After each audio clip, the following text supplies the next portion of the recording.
बड़े पुराने वयोवृद्ध आर्य समाज के धुरंधर व्यक्तित्व माननीय सूबेदार साहब हरि सिंह जी मंच पर बैठे हमारे पतंजलि के जो बहुत बड़ा कार्य योग के विषय में कर रहे हैं, इस हिसाब से हमारे बीच में पधारे आदरणीय श्री कुमार आर्य जी और जिनका बहुत उत्तम उपदेश प्रवचन अभी आप और हम श्रवण कर रहे थे, आदरणीय श्रद्धेय पूज्य आचार्य श्री नाम मेरे को भी बहुत दिनों में याद नहीं आता आचार्य जी का, तो चलो तब तक चिंतन कर लो, सब याद कर लियो। सुश्रुत जी, सुश्रुत शाम सरवी, ठीक है, ऐसे विकट नाम रखने चाहिए बच्चों के, ठीक है ना, बहुत बढ़िया। लेकिन वेद का ही अमृत हमारे को पिलाया पूज्य आचार्य जी महाराज ने, और आर्य जगत के हमारे युवा सैद्धांतिक भजनोपदेशक मेरे बहुत ही प्रिय भाई सुमित्र अंगिरस जी, नाम तो वैसे हमारा आसान है, किसी पे लोगालू से ताकि राम निवास, और हमारे नाम में जब मेरा करता जब तो राम निवास में लिखे थे तो देने को जरा यू आ गया नवासा, वो तो थोड़ा प्रचारक बन गया, अब लगे राम निवास में तो काम की अपनी भाषा होती है का नाम लेने, कितना बुरा बच्चा हो उसने भी कई बार माँ रुपा मारेगी, आइए रे कड़ू, मैंने कहा माता जी इसने काड़ू क्यों कह रही, मेरे सुथरे छोरे ने, अरे भाई यूं कह रही हूँ कभी इसका कोई नजर ला क्या घना सुथरा, तो ये भी तो समस्या है। खैर आर्य समाज बाल संघ के हमारे आदरणीय समस्त पदाधिकारीगण, प्रधान जी, मंत्री जी, कोषाध्यक्ष जी, संचालन कर रहे भाई प्रवीण आर्य जी, हमारे भाई वनराज जी, अकेंद्र जी और प्रहलाद जी, जितने भी नौजवानों की टीम है मैं सबका सम्मान करता हूँ। बाहर से हमारे बीच में कल से आए हुए हमारे रामधारी आर्य जी, आज हमारे बीच में हमारे मास्टर जी बैठे हैं, जो गांव के अंदर कई बार शिवानी गोलान में अच्छे अच्छे जलसे करवाए अपने दम पे, वो भी हमारे बीच में हैं। उन्हीं के साथ में आर्य नगर से हमारे आदरणीय भाई सीताराम आर्य जी, भाई राजेंद्र जी और हमारे भाई साहब श्री महेंद्र सिंह आर्य जी जो बेटी कल्याणी के पिताजी हैं, और हमारे बीच में पटवारी जी, हमारे जो है नाथुराम जी, सभी जो है जितने है सारे परिचित चेहरे बैठे हैं। और अगर किसी का नाम रह जाए तो नाराज मत होना, अपना अपना नाम ले लियो, मैं सबका सम्मान करता हूँ, ठीक है। समुदाय की दिया चलो, वो तो हमारी बालिका है, बेटी है, बच्चों का नाम रह भी जाओ तो कोई बड़ी बात नहीं। उपस्थित सभी मेरी माताओं बहनों, किधर जा रहा तो बीच में ना मैं बोल रही हूँ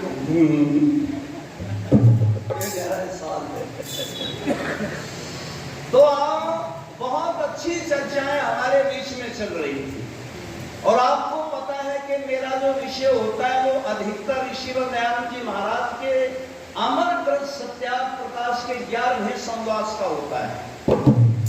11वें समवास को यदि व्यक्ति पढ़ ले और पढ़ करके बहनों और भाइयों, माताओं, सज्जनों उसके ऊपर चल पड़े, तो गारंटी देता हूं कि उस परिवार में, उस घर में पाखंड, अंधविश्वास, अविद्या, कोई बीमारी आ नहीं सकती। सत्यार्थ प्रकाश को अपने घर में रखिए, पढ़िए, और आपको पता चलेगा जिनके घर में है सत्यार्थ प्रकाश, उनके घर में ही है जीवन का प्रकाश, बाकी तो अंधेरे में ठोकरे खा रहे हैं। इसलिए अपने घरों में सत्यार्थ प्रकाश रखो, आर्य समाज से ले जाओ पढ़ने के लिए, पर पढ़ना उसको। एक भाई के मेरे पास कई बार मैसेज आए, कई बार फोन किया, पंडित जी, महाशय जी, मैंने सत्यार्थ प्रकाश चाहिए, आप किसी प्रकार से पहुंचा दोगे क्या? मैंने कहा मैं ऑनलाइन पहुंचा दूंगा, अपना पता दे दो। तो मैंने सत्यार्थ प्रकाश उसके पास पहुंचाया ऑनलाइन, और मैंने फोन करके कहा भाई साहब इसको पढ़ना। बोला जी पढ़ने के लिए तो मंगा रहा हूं। 4 महीने के बाद जब चक्कर लगा उस भाई के घर में जाकर के मैं मिला, मैंने कहा सत्यार्थ प्रकाश कहाँ है? बोला जी सामने दरिया अलमारी में। हमने कहा चलो भाई पढ़ के धर दिया होगा, लेकिन जाके देखा सत्यार्थ प्रकाश के ऊपर निकम्मे ने तम्बाकू का पाक धर रखा।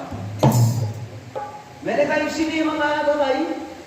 बोला जी बस टाइम नहीं लगा, फुर्सत नहीं लगी। मैंने कहा टाइम?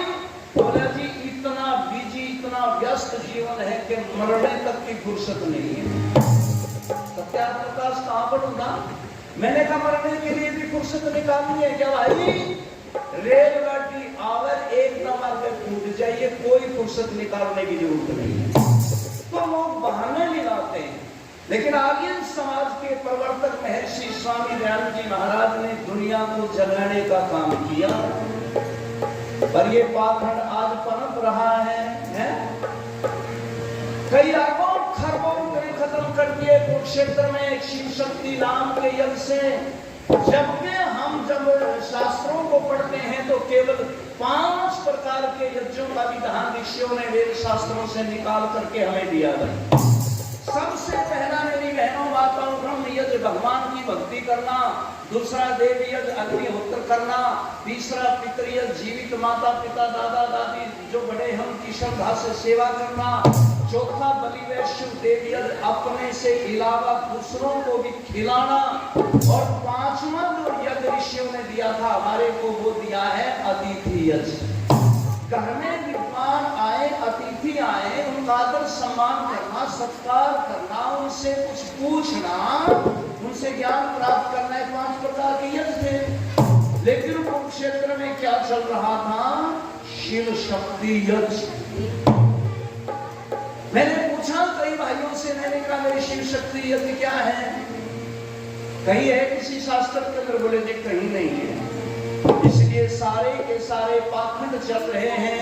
कहीं कोई किसी प्रकार का यज्ञ, कोई किसी प्रकार का यज्ञ, या विश्वास धरती के ऊपर पाखंडी लोगों ने फैला करके लूट मचा रखी है। और उस लूट में मेरी बहनों माताओं सबसे ज्यादा आपको लूटे हैं, सबसे ज्यादा डोरे महिलाओं के ऊपर डाले। इसलिए मैं कहा करता हूँ, ये गीत की मांग थी, हे मेरी बेटी बहन माओ, कुसंग में जाना छोड़ दो। बेटी बहन माओ, कुसंग में जाना छोड़ दो। बेटी बहन कुसंग में जाना छोड़ दो। बेटी बहन माओ। तो उनकी पूरी आवाज आपको होली फुल इतनी है क्या? कोई बात नहीं है, ऐसे नहीं, ऐसे नहीं, ऐसे नहीं समझ ना है। ये थोड़ी आवाज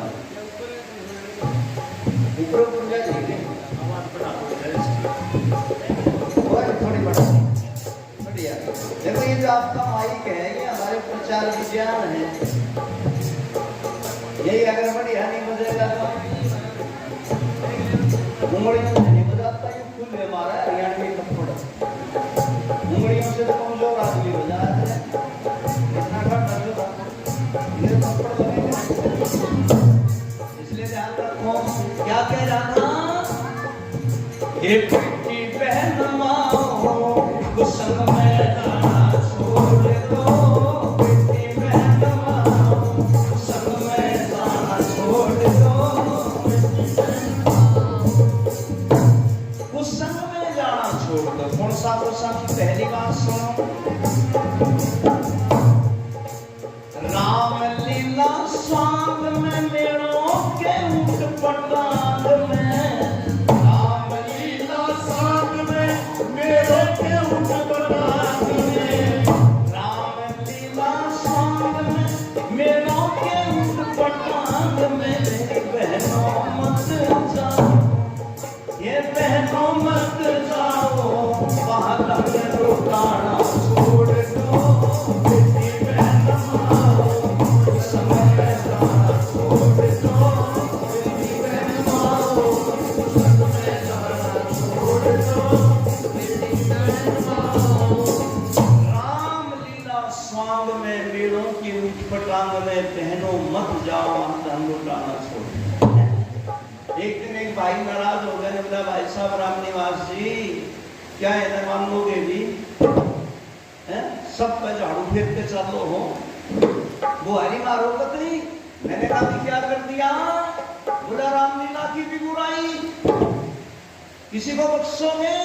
मैंने कहा भाई आर्य समाज राम की बुराई नहीं करता, पर रामलीला को नहीं मानता रही समाज, और रामलीला को छोड़िए आर्य समाज किसी की भी लीला को नहीं मानता। हम राम की कथा को मानते हैं, हम कृष्ण जी की कथा को मानते हैं, लेकिन लीला होता है किसी का नाटक करना, किसी की नकल उतारना, किसी के बारे में अंट संट बकना, ये होता है लीला। बोला जी रामलीला में रामलीला में क्या गलत करें। मैंने कहा भाई मैंने तो पता नहीं, पर कई भाइयों से सुना रामलीला में जो सीता बने, राम बने, रावण बने, सारे लड़के। चलो रावण भी लड़का, राम भी लड़का, और मैंने कहा सीता भी लड़का बना रखा है। और बाहर जो है मंच पे नारायण सीता रावण का पाठ कर रहे, और पर्दे पीछे जाके वो सीता रावण के नीचे रीत पीढ़ी कहते। मैंने कहा ये है रामलीला है। इन नालायकों से कोई पूछा भाई सीता पीढ़ी पिया करती क्या, और वो भी रावण पे मान के जो इसने उठा के ले गया। ये रावण बोला सीता पीढ़ी तो कोई ना मेरे धोरे क्या थे, बोला तुमसे कुर्ते की जेब में बीड़ियों का बंडल था, वो कुर्ता रह गया घर में, और जल्दी जल्दी में दूसरा पैर आया, वो बीड़ियों तो वो कुर्ता जो घर में रह गया, बीड़ियों का बंडल भी उसमें रह गया। इतनी देर में पर्दा खुल गया, और ये सीन दिखा रहे अशोक वाटिका का, जहां सीता को रावण उठा के ले गया। हरिया बैठी रोन लग रही, आवाज मार रही, राम ने बचा दे, मेरे को ले जा, लक्ष्मण मुझे बचा दे। अब राम लक्ष्मण तो आया नहीं, रावण आ गया। वर्दी सी पे मुकुट लगा रखा, बराबर में तलवार का घिरा, लंबी लंबी मूंछ, और एकदम तख्त के ऊपर चढ़ के गरजिया यू रावण। सीता तू मेरी रानी बन जा, मैं तेरे को सोने की लंका दे दूंगा। सीता तू मेरी घरवाली बन जा, सोने चांदी का लाज दूंगा। सीता तू मेरी पत्नी बन जा, धन माया का ढेर लगा दिया। पर जब ये वायदे उसने करे ना रावण ने, वो लड़का तो सीता बन रहा था, इसके हाथ में तो हाथ छुड़ाया गया, और दूर खड़ा होकर सोने की लंका दे देगा, बीड़ी प्यानी सी क्या छोटी तो देवरा ने सोने की लंका।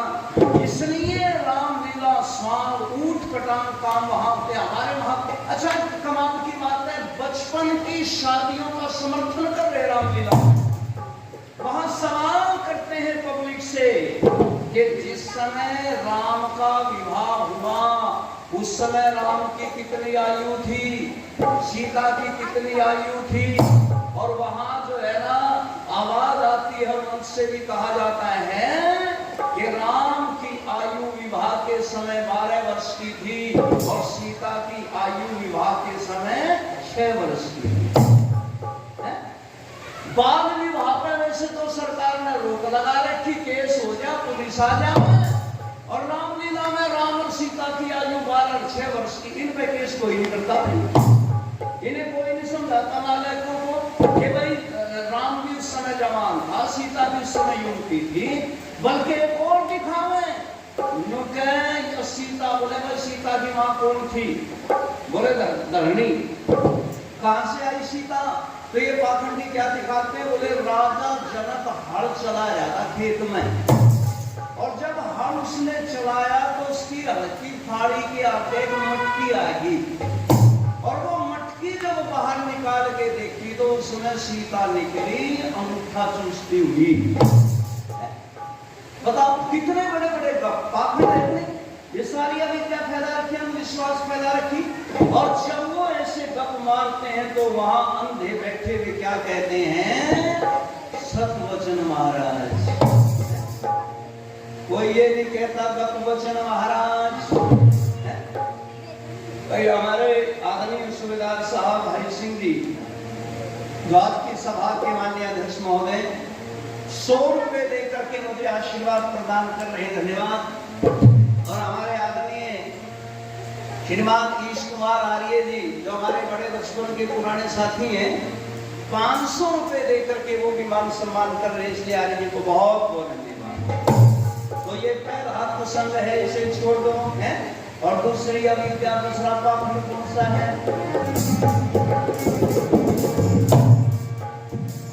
चेली जो बनाते हैं और पैर दबाते हैं, चेली जो बनाते हैं और पैर दबाते हैं, चेली जो बनाते हैं और पैर दबाते हैं, ऐसे महात्मा, ऐसे महात्मा नहीं होते बहनों माताओं, ऐसे मुस्लिमों के जीवन तुमने छोड़ दो,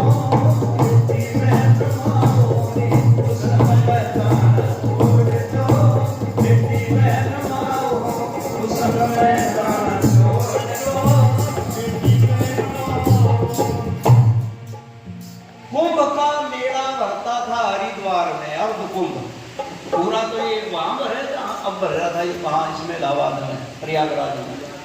लेकिन हरिद्वार में कुंभ का मेला बढ़ता है, अर्ध कुंभ का मेला। कई वर्ष पहले की बात होगी, आर्य समाज के बड़े दिग्गज भजनोपदेशक थे चौधरी पृथ्वी सिंह बेधड़क। पुराने लोगों ने सुना होगा उनको, और नाम तो सभी ने सुना। तो वो प्रचार करने के लिए गए वहां, आर्य समाज का अपना पंडा पदा हुआ था, प्रचार करने के लिए गए। तो हरिद्वार के मेले में लाखों बाबा जी पहुंच गए, 25% तो नंग धड़ंग, कपड़े नहीं पहने, सुल्फा फूक में खमागुंडा के किनारे पर बैठे सुल्फा फूक रहे। और एक जगह पड़ती है हरिद्वार के पास ही ज्वालापुर, ज्वालापुर में एक बाजार होता था, वो वेश्याओं का बाजार बोला जाता था। उसमें वेश्याएं रहती थी कई हजारों की संख्या। तो लोग वहां गए तो बाबा जी मेरे में नजर आए। चौधरी पृथ्वी सिंह बेधड़क से कहने लगे, जी इन बाबाओं जी का कोई इलाज भी है? ये सुल्फा फूक रहे और इसमें ज्वालापुर में वेश्याओं का बाजार, तो इनका कोई इलाज हो सके। तो उस समय चौधरी पृथ्वी सिंह बेधड़क ने कहा था, ऐसा अगर विधान बने सारी मखलूकात में, विश्व का सुधार होगा एक रात रात में। 5 मनुष्य जाने लगे बनडे की बारात में, फावड़ा करा दीजिए 2 भिखारी के हाथ में। बोले जी इनका बताओ क्या हो सके, इनका इलाज इन रंडियों पर बाबा जी का, बोला इनका इलाज इन रंडियों की शादी कर दो बाबा जी के साथ में, रंडियों की शादी कर दो बाबा जी के साथ में, रंडियों की शादी कर दो बाबा जी के साथ में।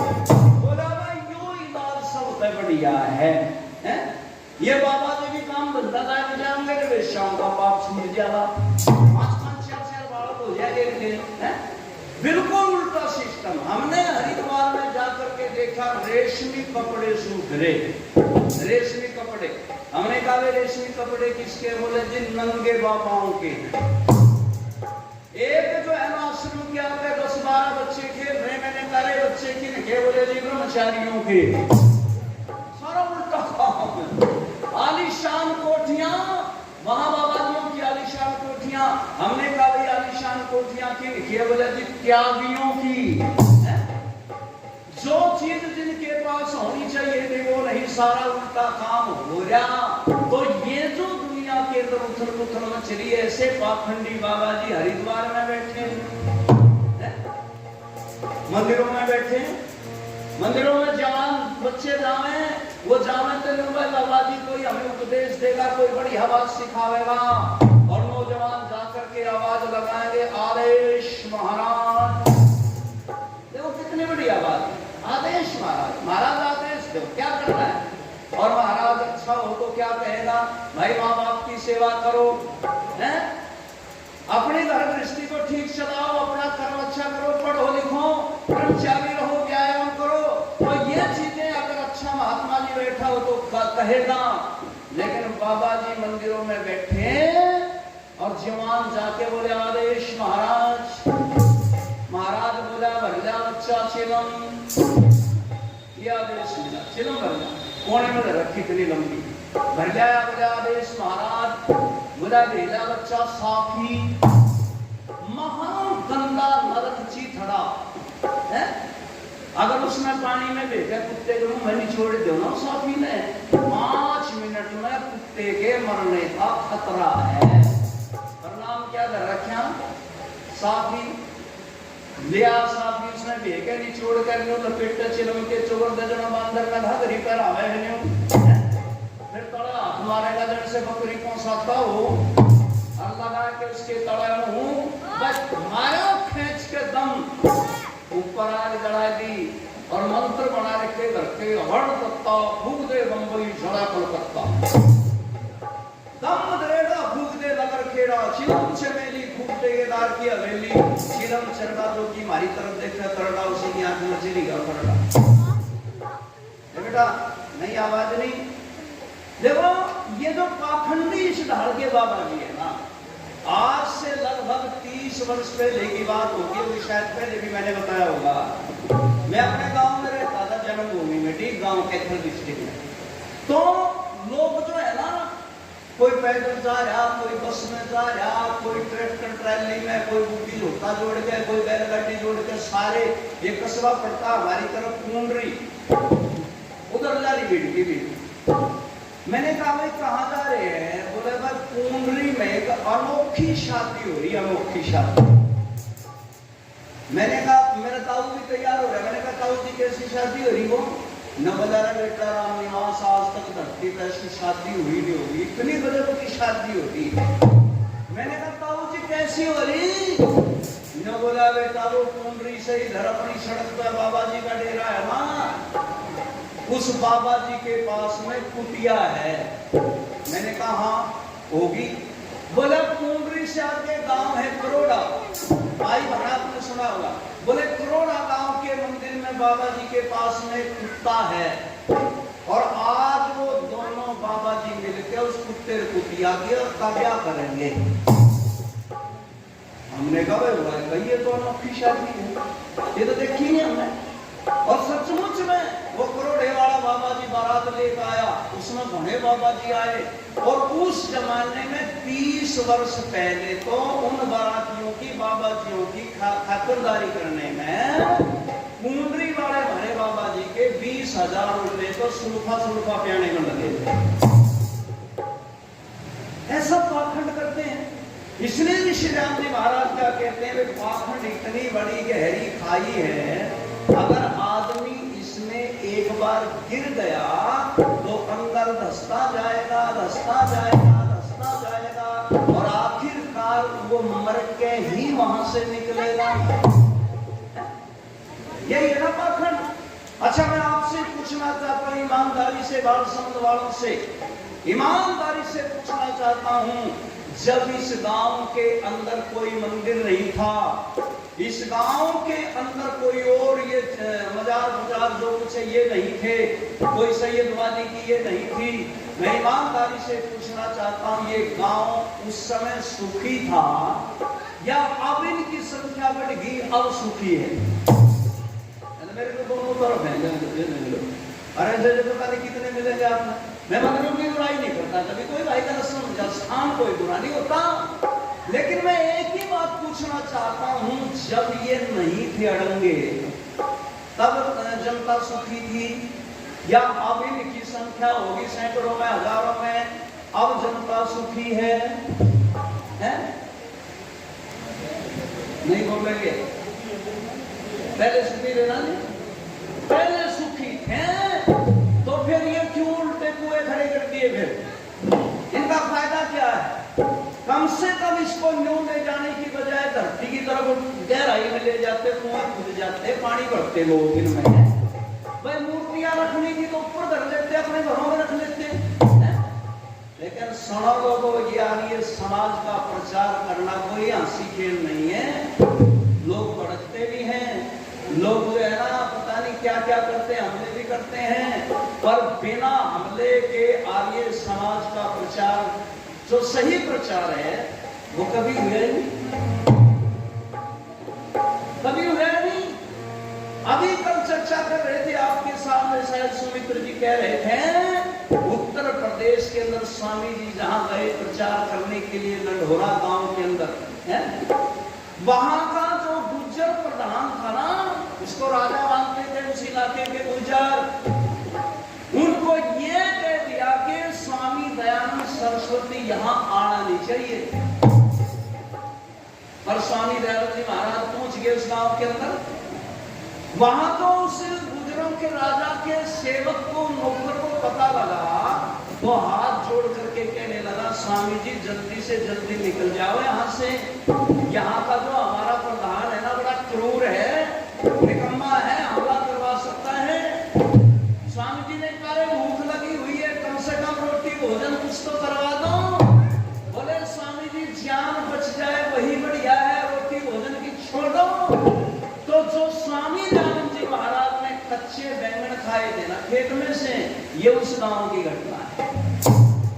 कच्चे बैंगन खा करके स्वामी जी महाराज वहां से निकल गए रे लोगों। यूं होता है समाज का प्रचार, लठ खाकर हरियाली समाज का प्रचार, तब लोग आर्य समाज की तरफ दौड़ करके आते हैं। इसलिए मैं आपके सामने कह रहा था, ऐसे ऐसे पाखंडियों का तिरस्कार करो। भाई मंदिरों में राम कथाएं करवाओ, कोई दिक्कत नहीं है। मंदिरों में हवन यज्ञ करवाओ वैदिक रीति से, कोई दिक्कत नहीं है। मंदिरों के अंदर विद्यालय हो, शिक्षालय हो, यहाँ पर अनाथ बच्चों को पढ़ाओ तो कोई दिक्कत नहीं है। लेकिन यहाँ पाखंड फैला करके, जनता को बहका करके अंधकार की तरफ ले जाने का काम करते तो ये विनाशकारी स्थिति बनती जा रही है। और तीसरी बात और सुनो मेरी बहनों, पूर्णमासी ज्ञास को सुसरे और सांस को, पूर्णमासी ज्ञास को सुसरे और सांस को, पूर्णमासी ज्ञास को सुसरे और सांस को, श्रद्धा से जिमाओ, फिर श्रद्धा से जिमाओ, यू भोग जिमाना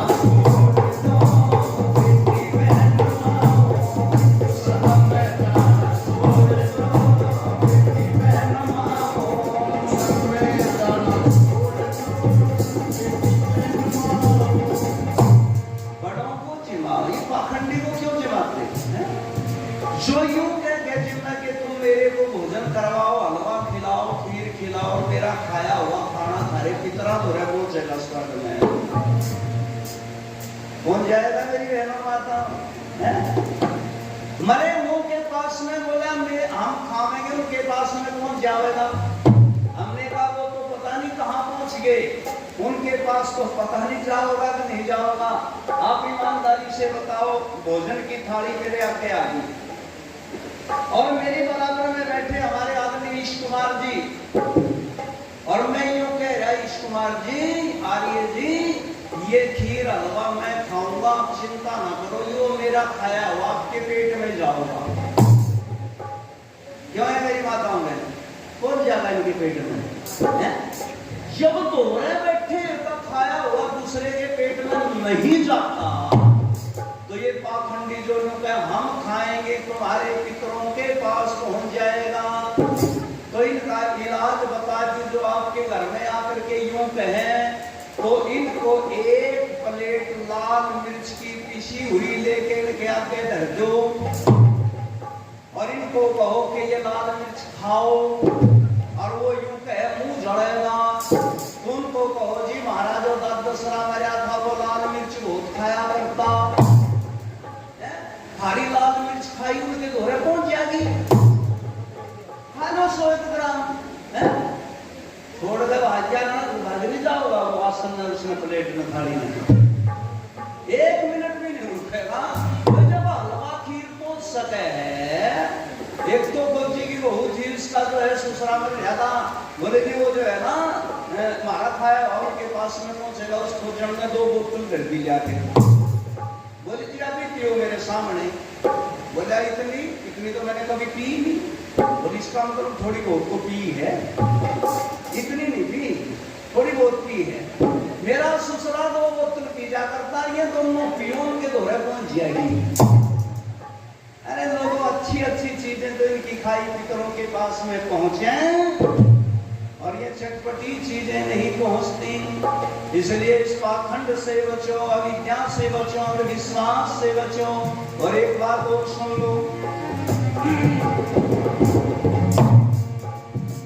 साफ सुथरे नीर में ढके नंगे शरीर में, साफ सुथरे नीर में ढके नंगे शरीर में, साफ सुथरे नीर में ढके नंगे शरीर में, करके अंदर नाओ, ये करके अंदर नाओ, परियाग में नहाना छोड़ दो, बेटी बहन माओरी संग में नहाना छोड़ दो, बेटी बहन माओ संग में नहाना छोड़ दो, बेटी बहन माओ।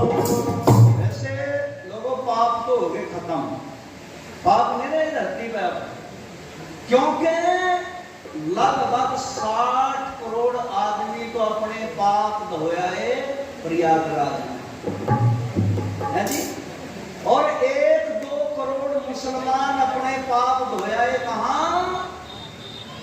मक्का मदीना में, कोई धोया यरूशलेम में, कोई कहीं धोया आया, नुके जी हमारे तो पाप धुल गए। हमने कहा पिछले धुल गए, अब आगे क्या करोगे? बोले अब आगे कुछ दिन और जमा करेंगे, 12 साल में मेला होगा फिर धोया जी।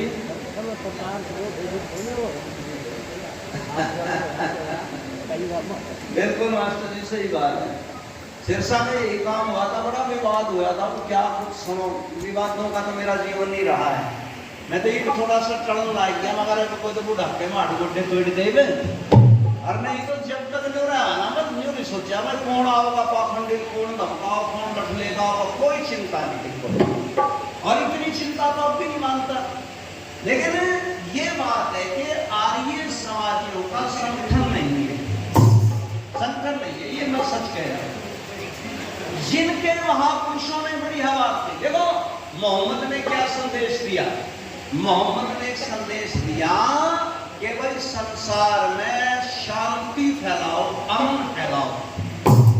लेकिन मैं आपसे ईमानदारी से पूछना चाहता हूं, सबसे ज्यादा अशांति कौन फैला रहे हैं धरती पे? मोहम्मद के चेले फैला रहे हैं ना। आतंकवादी धरती पे मिलते हैं तो कुरान को, मोहम्मद को मानने वाले मिलते हैं ना। ईसा मसीह को पढ़ो, ईसा मसीह ने क्या कहा? प्रेम करो, आपस में प्रेम करो। लेकिन सबसे ज्यादा अगर प्रेम को तोड़ते हैं तो उनके चेले तोड़ते हैं। उनके यहाँ महिलाओं का, पुरुषों का 10 दिन का प्रेम, 10 दिन एक के साथ रही, 10 दिन दूसरे के साथ चली गई, वो भी जो है ना अपने बच्चों को छोड़ करके दूसरी को ले आया, बच्चे निकाल दिए सड़कों पे, और उन बच्चों को संभाल के फिर सरकार, और सरकार उनको कहाँ पढ़ाती है, कहाँ पेश करती है उनको? इसमें जो कॉन्वेंट स्कूल खुले हुए हैं, हमारे यहाँ जो कॉन्वेंट स्कूल खुले हुए ना, जिनमें पैदा होने से पहले रिजर्वेशन करवाते हैं कई लाखों रुपए दे करके। ये कॉन्वेंट स्कूल उनकी निशानी है जहां पर बिना माँ बाप के, बिना आते पते के बच्चे पढ़ते थे। कॉन्वेंट स्कूलों के अंदर बच्चों को ले जाते थे पकड़ करके सरकार के लोग, और वहां पर पूछते थे बच्चे, हमारा फादर कौन है, हमारा फादर कौन है? तो वो जो पकड़ करके सरकार के आदमी ले जाते थे, पर पढ़ाने वाले पादरी की तरफ इशारा करके कहते थे, बच्चों आज से तुम्हारा फादर यही है। बोले आज से तुम्हारा फादर यही है, ये तो पादरी पढ़ाने वाला है। और हमारे यहाँ बच्चों को कॉन्वेंट स्कूलों में पढ़ाने के लिए होड़ लगती है। कॉन्वेंट स्कूल, अरे बिना माँ बाप के बिना आते पते के बच्चे डाले जाते थे वहां पर तो, और तुम लाखों लाखों रुपए दे करके अपने बच्चों को पादरी बना रहे हो, ईसाई बना रहे हो। तो ईसा मसीह ने कहा प्रेम करो, लेकिन सबसे ज्यादा संसार के दरमियान विचार फैलाया प्रेम को तोड़ करके ईसाइयों ने। महात्मा बुद्ध आए तो उन्होंने एक विचारधारा रखी दुनिया में। उन्होंने क्या कहा? उन्होंने कहा कि अहिंसा कर्मो धर्म, हिंसा मत करो, लेकिन सबसे ज्यादा धरती पे मांसाहारी अगर कोई आपको मिलेगा तो बौद्ध मिलेंगे। बौद्ध, मुसलमान और ईसाइयों के बाद में मांसाहारियों की संख्या सबसे अधिक धरती के ऊपर बौद्ध मत को मानने वालों की है। तो उन्होंने बौद्ध की बात को नकार दिया। अरे भाई मारने वाला बाप आया था ऋषि दयानंद, उसने क्या कहा था? संगच्छत भौम संवत भौम सम्मोहनांसि जानतां देवा भागं यथा पूर्वे समझानानाम उपास्ते। स्वामी जी ने कहा संगठन बना करके रहो, पर सबसे ज्यादा लड़ाई आ रही है समाजियों में, है कि नहीं? क्या जी? सबसे ज्यादा भिड़न तुम्हारे में है ना। तो इसलिए अपने महापुरुषों को, केवल महापुरुषों को मानते हैं हम, और महापुरुषों की बात को नहीं मानते। ये कटु सत्य मैं आप लोगों के बीच में बोल रहा हूं। राम की पूजा करी पर राम की नहीं मानी, कृष्ण की पूजा करी कृष्ण की नहीं मानी, हनुमान की पूजा करी हनुमान जी की नहीं मानी। बस उन महापुरुषों को मानना, उनकी नहीं माननी, यही बीमारी है। इसलिए आखिरी बात कह देता हूं, यदि घर में स्वर्ग बढ़ाना चाहते हैं तो एक काम करो कि वेद मंगल देव से सामग्री घी मेल से, वेद मंगल देव से सामग्री घी मेल से, वेद मंगल देव से सामग्री घी मेल से, हवन रचाओ, हवन रचाओ, साढ़े लगवाना छोड़ दो, बेटी में तुम्हारो कुशल में जाना छोड़ दो, कुशल में जाना छोड़ दो, बेटी में शेष चर्चा रात्रि के प्रचार में आप लोगों के बीच में होगी। आओ इन्हीं शब्दों के साथ आप सबको धन्यवाद देता हूं और एक निवेदन करता हूं कि रात्रि के कार्यक्रम में आप अधिक से अधिक संख्या में पहुंचे। वैदिक दर्पण हिसार, ये चैनल हमारे भाई अनुराग आर्य जी का, श्री भाई कृष्ण आर्य जी 100 रुपए और 100 रुपए हमारे राजेंद्र आर्य जी दे रहे हैं, उनको बहुत बहुत धन्यवाद। अच्छा, हाँ, हमारे आदमी भाई श्री महेंद्र सिंह आर्य जी 200 रुपए, हमारे आदमी प्रिंसिपल साहब नाथुराम जी वो भी 100 रुपए दे करके मान सम्मान कर रहे हैं। मेरा निवेदन है कि 5-7 मिनट और बैठो है 5-4 मिनट और, क्योंकि आपके जो कार्यक्रम के हमारे अध्यक्ष महोदय हैं आदरणीय श्री ईश कुमार आर्य जी, आप एक बार उनको भी थोड़ा सुन करके जाएंगे। वो बड़े विद्वान हैं, बहुत अच्छे व्यक्ति हैं, और आप उन्हें सुनेंगे। आदरणीय श्रीमान श्री ईश कुमार आर्य जी।